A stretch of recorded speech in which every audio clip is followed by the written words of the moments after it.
श्री रामचरितमानस का सुंदर कांड। भगवान हनुमान जी का वर्णन है इसमें। हनुमान जी प्रसन्न होते हैं सुनने से। हिंदी में शुरू करने जा रही हूँ। जो सर्वदा शांत शुद्ध नित्य सनातन और प्रत्यक्षादि ब्राह्मणों से रहित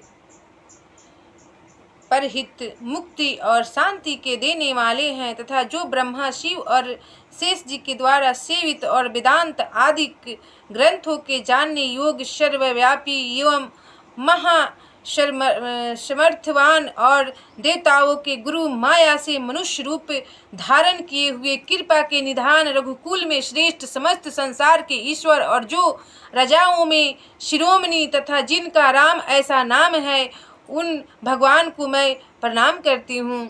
हे श्री राम जी, यह मैं सत्य कहती हूँ कि मेरे मन में और कोई इच्छा नहीं है, अर्थात यह मैं निष्काम भाव से कह रहा हूँ कि आप घट घट के वासी और सारे संसार की अंतरात्मा है।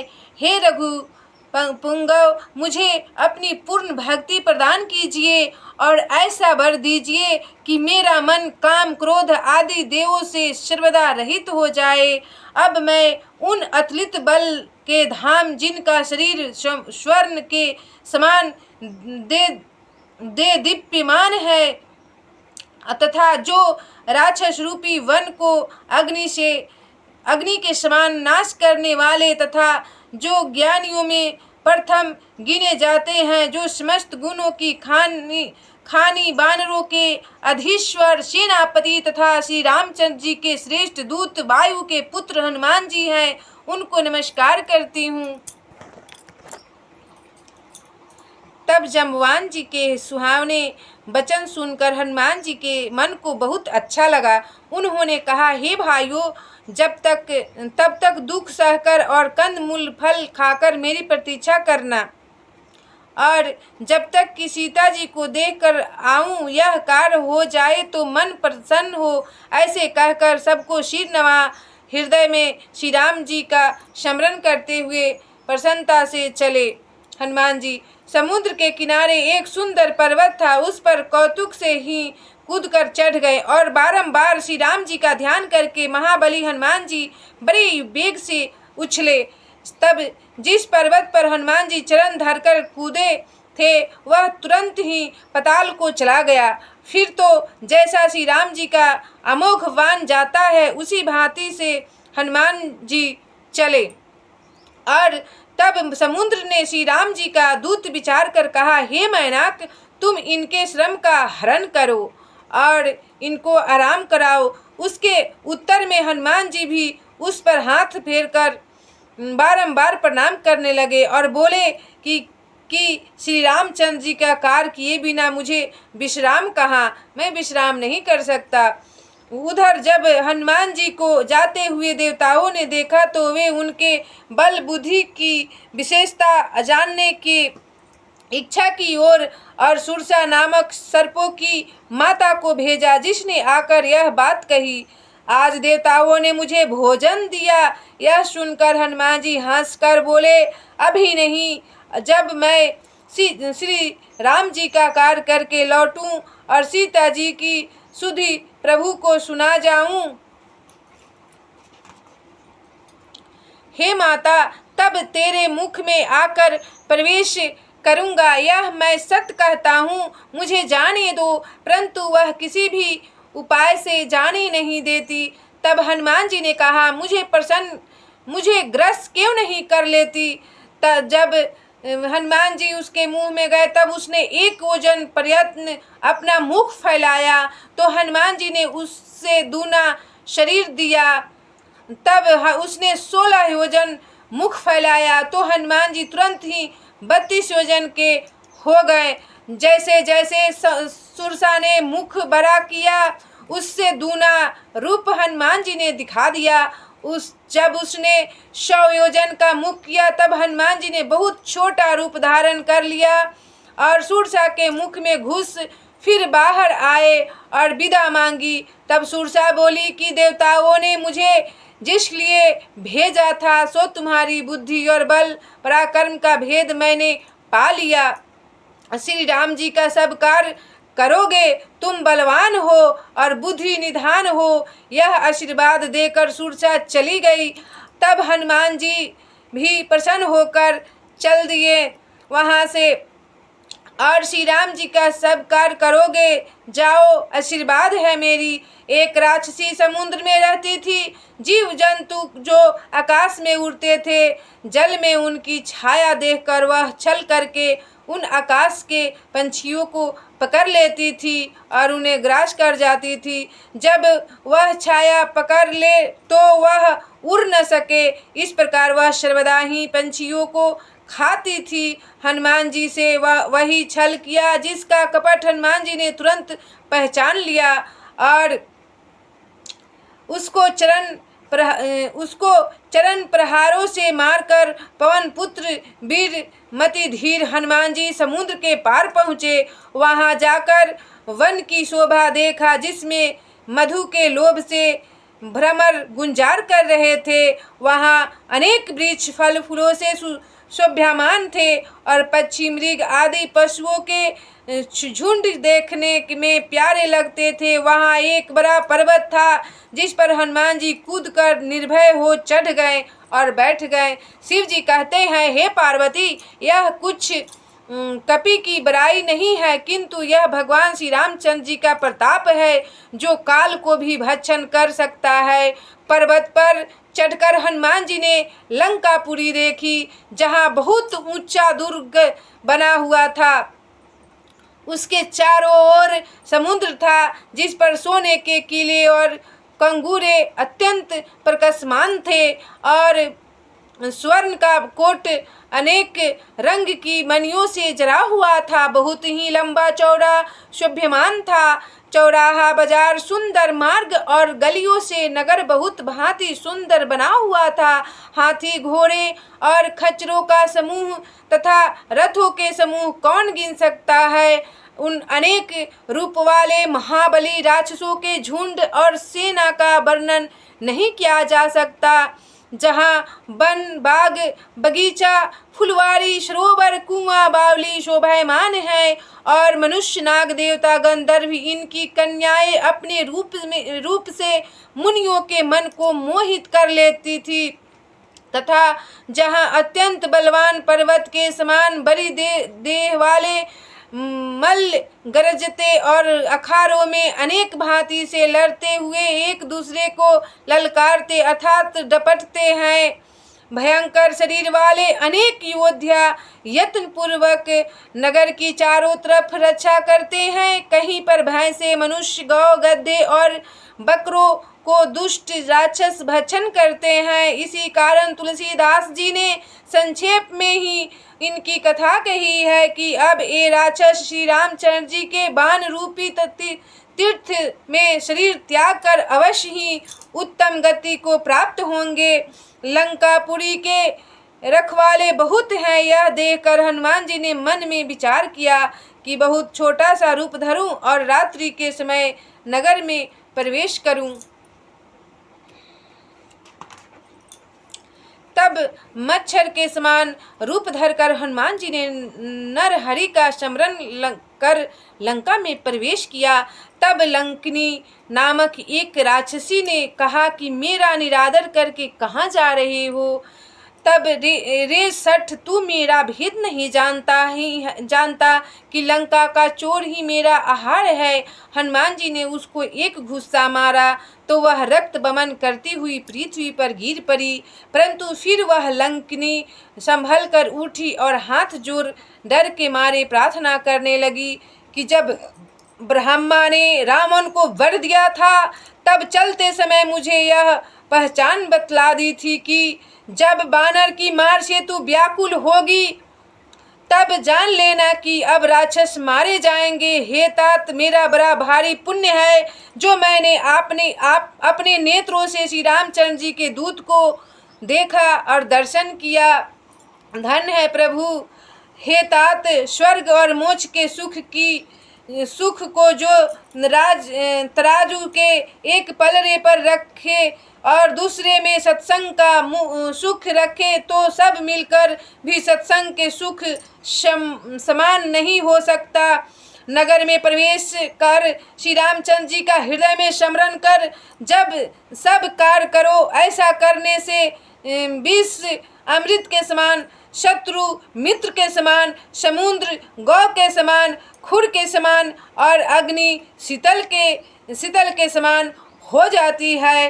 हे गरुड़ जी, भारी सुमेरु पर्वत उसको रेणु के समान हो जाता है। जिसको श्री रामचंद्र जी कृपा दृष्टि से देखते हैं तब वो बहुत छोटा सा रूप धर और भगवान का स्मरण करके हनुमान जी नगर में घुसे। एक एक घर को ढूंढ डाला, जहाँ तहाँ अगणित योद्धाओं को देखा। रावण के मंदिर में गए तो वह राम मंदिर बहुत ही रमणीय था, जिसका वर्णन नहीं हो सकता। वहाँ हनुमान जी ने रावण को तो सोते हुए देखा, परंतु उस मंदिर में सीता जी को नहीं देखा। फिर एक भवन देखा जहाँ हरि मंदिर अलग ही बना हुआ था। वह राम नाम से अंकित था। घर ऐसा शोभ्यमान था जिसकी शोभा वर्णन नहीं की जा सकती। वहाँ नवीन तुलसी वृक्ष के बहुत से झुंड देखकर कपिराज हनुमान जी बहुत प्रसन्न हुए। और लंका में निशाचर ही रहते हैं, यहाँ सज्जन का वास कहाँ। हनुमान जी मन में ऐसा तर्क कर ही रहे थे कि उसी समय विभीषण जाग उठे। राम राम कह के विभीषण ने जागते ही राम नाम का स्मरण किया। तब सज्जन जानकर हनुमान जी बहुत प्रसन्न हुए। तब इससे तो अवश्य ही पहचान करूँगा, क्योंकि सज्जन पुरुष से कार की हानि नहीं होती। तब ब्राह्मण का रूप धर के वचन सुनाया तो सुनते ही विभीषण उठकर वहां आए और प्रणाम करके कुशल पूछी और बोले, हे विप्र, अपनी कथा समझा कर कहो। क्या तुम भगवान के दासों में से कोई हो? तुम्हारे दर्शन से मेरे मन में प्रेम उत्पन्न हो गया है, अथवा तुम दीन भक्तों पर प्रेम करने वाले श्री राम जी हो जो मुझको कृतार्थ करने आए हो। तब हनुमान जी ने सब राम कथा कही और अपना नाम बताया। इस प्रकार कहते सुनते दोनों के शरीर अत्यंत पुलकित हो गया और श्री राम जी के गुण स्मरण करके प्रेम में मग्न हो गए। और विभीषण बोले, हे हनुमान जी सुनो, हमारा यहाँ रहना ऐसा ही है जैसे दांतों के बीच में बिचारी जीभ रहती है। हे तात, क्या मुझे अनाथ जानकर श्री रामचंद्र जी कभी दया करेंगे भी? तब तामसी शरीर से कुछ साधन तो होता नहीं और न श्री राम जी के चरण कमलों में प्रीति ही है, परंतु हे हनुमान, अब मुझको भरोसा हुआ, क्योंकि भगवान की कृपा के बिना संत नहीं मिलते। यदि श्री रघुनाथ जी ने कृपा की तभी तो आपने मुझको हट करके दर्शन दिया है। यह सुनकर हनुमान जी बोले, सुनो विभीषण, प्रभु के यही रीति ही है कि वे सेवक पर सर्वदा ही प्रीति करते हैं। और कहो, मैं कौन बड़ा कुलीन हूँ? मैं तो बानर, चंचल और सभी प्रकार से नीच हूँ। प्रातः काल के समय जो हमारा नाम लेता है उनको उस दिन भोजन नहीं मिलता। हे सखा, मैं ऐसा नीच हूँ तो भी श्री रघुनाथ जी ने मुझ पर कृपा की है। इस प्रकार श्री राम जी के चरणों को स्मरण करके विभीषण के नेत्रों में जल भर आया। यदि जान करके भी ऐसा स्वामी को भूल जाए तो भी वे मनुष्य क्यों न दुखी हो। इस प्रकार श्री राम जी का गुण समूह कहते हुए दोनों ने संत समागम श्रवणानंद विश्राम पाया। फिर विभीषण ने सब कथा कही कि जिस प्रकार जानकी जी वहाँ रही। तब हनुमान जी ने कहा, सुनो भाई, मैं जानकी माता को देखना चाहता हूँ। तब जानकी जी से मिलने की सब युक्ति विभीषण ने सुना दी तो हनुमान जी विदा मांगकर चल दिए। वहाँ लंका प्रवेश के समय का रूप धारण करके वे गए, जहाँ अशोक वन में सीता जी रहती थी। देखकर मन ही मन में प्रणाम किया, फिर अशोक वृक्ष पर बैठ गए। पहर भर रात्रि व्यतीत हो गई। सीता जी का शरीर दुबला हो रहा है, सिर के केशों की जटा सी हो गई है और राम राम जप रही है। वे अपने चरणों की ओर नेत्र किए थी और उनका मन श्री राम जी के चरणों में लीन हो रहा था। इस प्रकार जानकी जी की दीन दशा देखकर हनुमान जी बहुत दुखी हुए। तब हनुमान जी वृक्ष के पतों में छिप रहे और मन में विचारने लगे कि हे भाई, अब क्या करूं। उसी समय साथ में बहुत सी स्त्रियों को साथ लिए और अपना बहुत श्रृंगार किए हुए रावण वहां आ पहुंचा। दुष्ट रावण ने अनेक भांति से सीता को समझाया तथा साम दाम भेद दिखाया और कहने लगा, हे सुंदरी मुख वाली श्यानी सुन, मंदोदरी आदि सब रानियों को तेरी दासी बनाऊंगा, यह मेरा प्रण है। परंतु एक बार प्रसन्न होकर मेरी ओर देख। तब वो यह सुनकर वैदेही अपने और रावण के बीच में तृण रखकर और तिनका रहकर श्री राम जी का स्मरण कर बोली, हे रावण सुन, जुगनू के प्रकाश से क्या कभी कमलिनी खिल सकती है। ऐसा मन में समझती हुई जानकी जी कहती है, रे दुष्ट, क्या तुझको रघुनाथ जी के बाणों को सुध नहीं है। रे मूर्ख, मुझको सुने में हर लाया, नीच निर्लज, तुझको लजा नहीं आती। रावण अनेकों खदोत के समान और श्री रामचंद्र जी को सूर्य के समान ऐसे कठोर वचन सुनकर बहुत क्रोध हो गया और अपना चंद्रहास खड्ग तलवार निकालकर सीता जी से बोला, हे सीता, तूने मेरा अपमान किया, अतः तेरा सिर इस कठिन तलवार से काटूंगा, नहीं तो शीघ्र ही मेरी बात मान ले। हे सुमुखी, न मानने से तेरे जीवन की हानि होगी।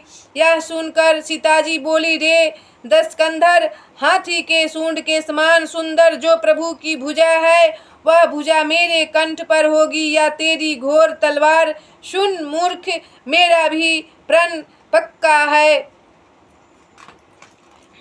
हे चंद्रहास, तलवार मेरे इस दुख को हर ले। और श्री राम जी का वियोग अग्नि के समान है और तुम्हारी उत्तम धार शीतल रात्रि के समान है। सो सीता जी ने कहा कि तुम मेरे महान दुख को हर लो।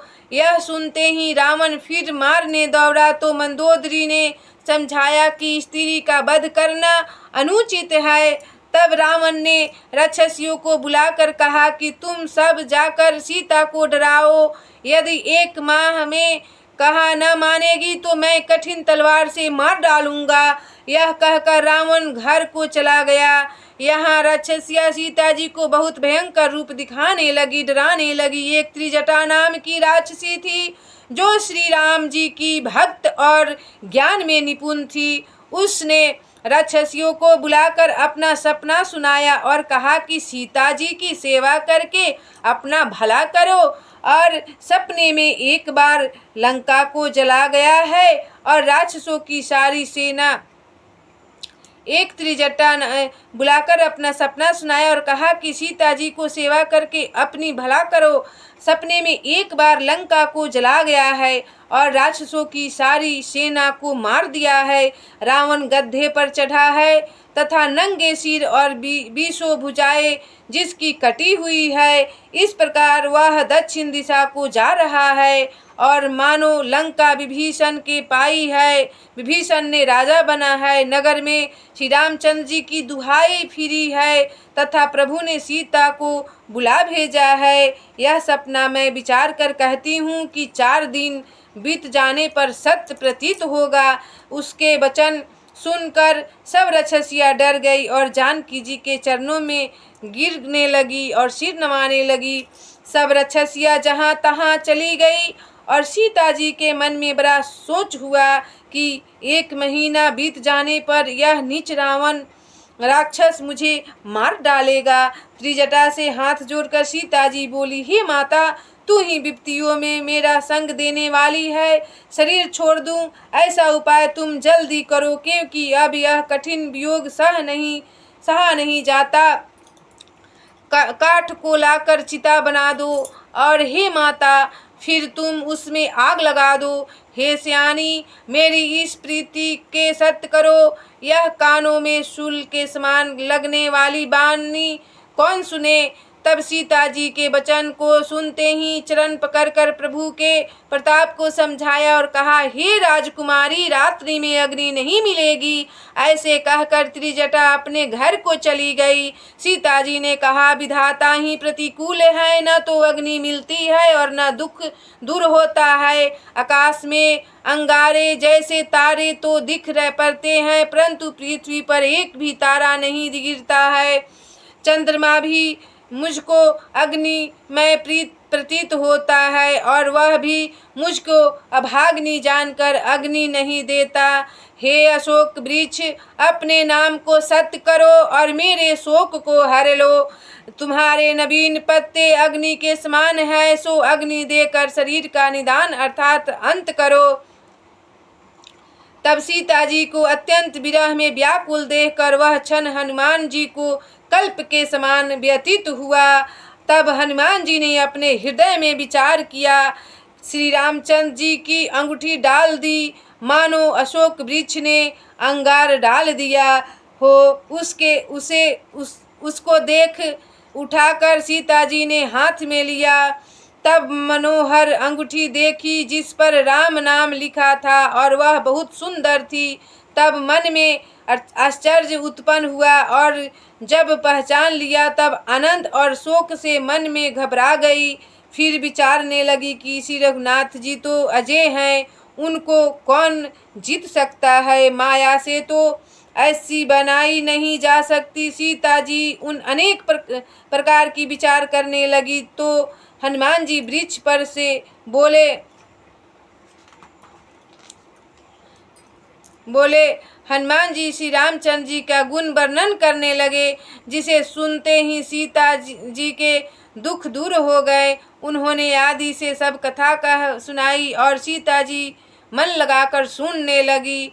उसे सुनकर सीता जी बोली, जिसने कानों को अमृत के समान यह कथा सुनाई है, वह आकर प्रकट क्यों नहीं हो जाता। तब हनुमान जी समीप चले गए तो सीता जी फिर कर बैठ गई और मन में संदेह हुआ। हनुमान जी बोले, हे माता, मैं शपथ खाकर कहता हूँ कि मैं श्री रामचंद्र जी का दूत हूँ। हे माता, यह अंगूठी श्री रामचंद्र जी की है। श्री रामचंद्र जी ने तुमको पहचानने के लिए दी है। तब यह सुनकर जानकी जी ने कहा, कहो न वानर का साथ कैसा। तब हनुमान जी ने सब कथा कही। हनुमान जी के यह प्रेम सहित वचन सुनकर सीता जी के मन में विश्वास हो गया और जान लिया कि यह मन कर्म वचन से कृपा सिंधु श्री राम जी का ही सेवक है। भगवान श्री राम जी का सेवक जानकर बहुत प्रीति बढ़ी, नेत्रों में जल भर आया, रोमावली खड़ी हो गई। सीता जी ने कहा, हे हनुमान, विरह रूपी समुद्र में डूबते हुए मुझको तुम नौका रूप हो गया। अब तुम्हारी बलि जाऊं। यह कहो कि सुख निधान श्री रामचंद्र जी अपने छोटे भाई लक्ष्मण समेत कुशल से तो हैं। श्री राम जी तो कोमल चित्त दयालु हैं तथा किस कारण इनकी निष्ठुरता धारण किए हैं। जो स्वामी सेवक को सुखदाता है, वे श्री रघुनाथ जी क्या कभी मेरी भी याद करते हैं।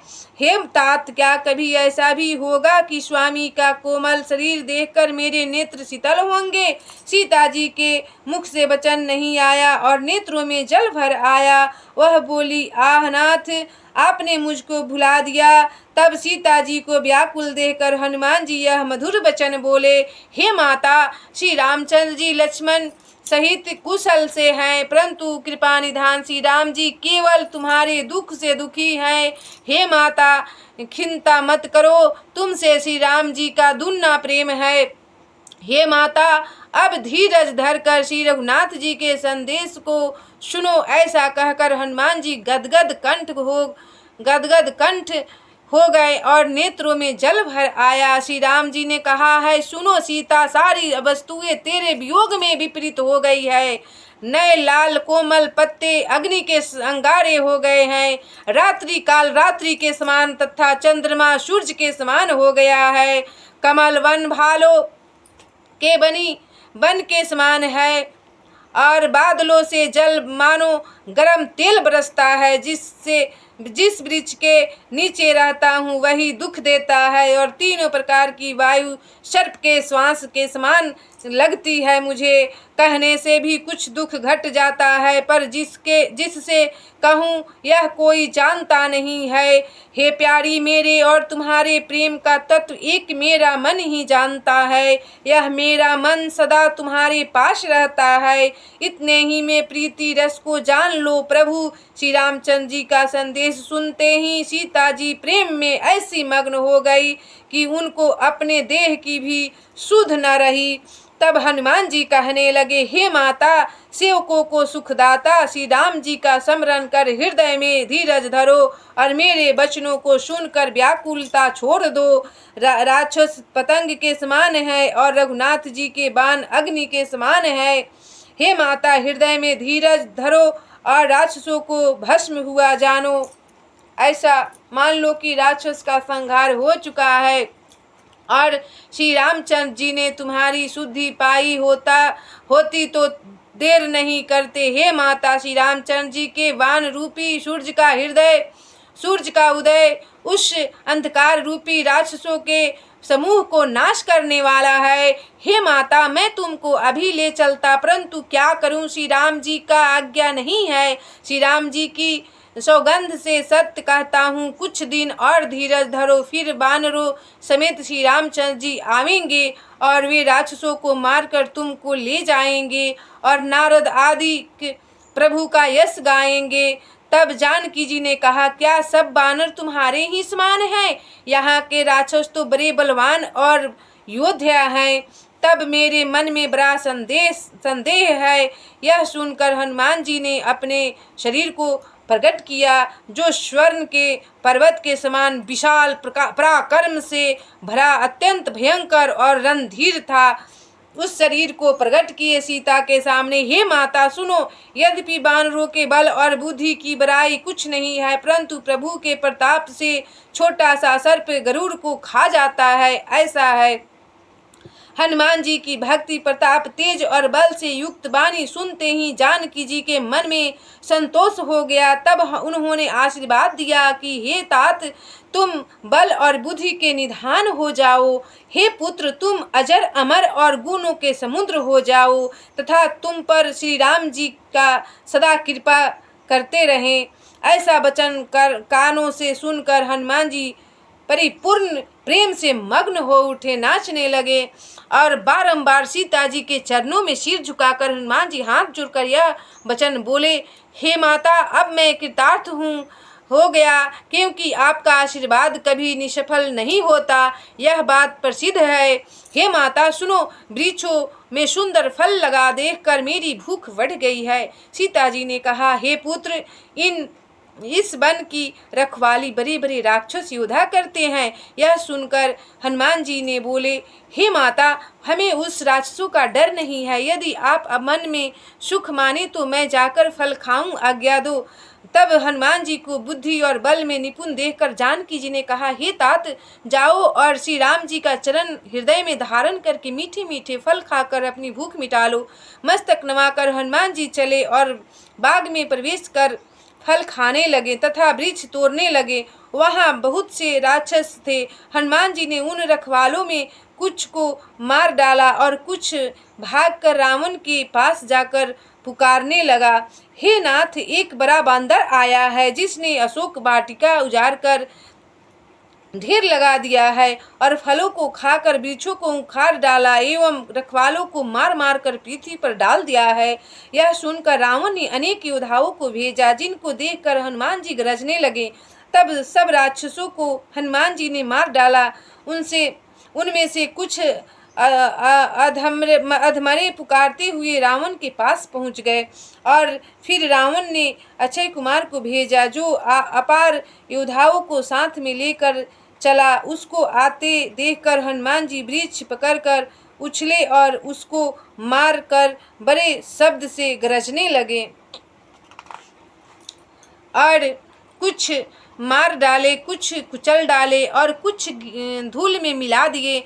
कुछ फिर रावण के पास जाकर पुकारने लगा, हे स्वामी, बंदर बड़ा बलवान है, सभी राक्षस को मार डाला है।